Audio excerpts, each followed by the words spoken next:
Imaginez un cercle d'amis, brillants, charismatiques, destinés aux plus hautes sphères du pouvoir.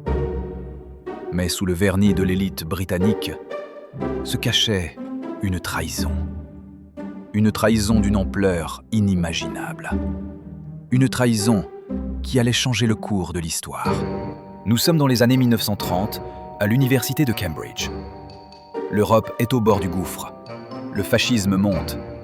Et le communisme offre une alternative séduisante à une jeunesse idéaliste. C'est ici que tout a commencé.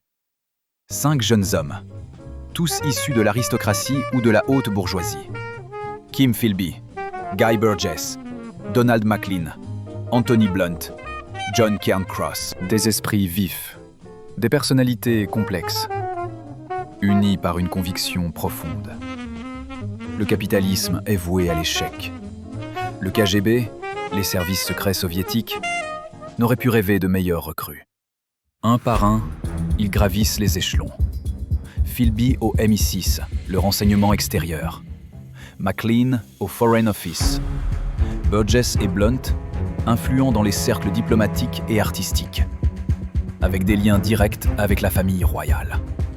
Cairncross au Trésor et au MI6. Ils sont au cœur du système qui s'apprête à trahir. La Seconde Guerre mondiale s'achève.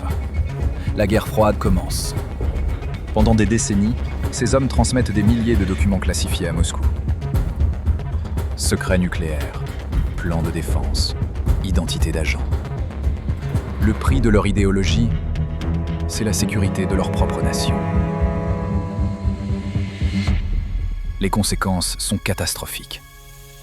Opérations alliées compromises, agents occidentaux exécutés, des informations vitales sur les programmes nucléaires britanniques et américains livrés aux soviétiques. Le Cambridge Five n'est pas un simple groupe d'espions. C'est une hémorragie permanente d'informations sensibles. La suspicion grandit, des fuites inexpliquées, une paranoïa généralisée. Qui peut-on encore croire? La chasse aux sorcières commence. Mais les vrais coupables sont toujours là. Dans les années 1950, les premières fissures apparaissent. Maclean et Burgess sentent l'étau se resserrer. Ils fuient en Union soviétique en 1951. Le scandale est immense. Philby, le plus brillant, continue de nier. Année après année, interrogatoire après interrogatoire. En 1963, il s'enfuit à son tour à Moscou. Anthony Blunt, conseiller artistique de la reine, est démasqué en secret. Son rôle ne sera révélé au public qu'en 1979. La nation est sous le choc. John Cairncross, le 5e homme, sera le dernier identifié.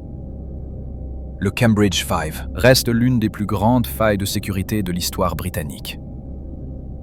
Une histoire qui interroge la loyauté, l'idéologie et la nature humaine. Combien d'autres taupes sont encore dans l'ombre ?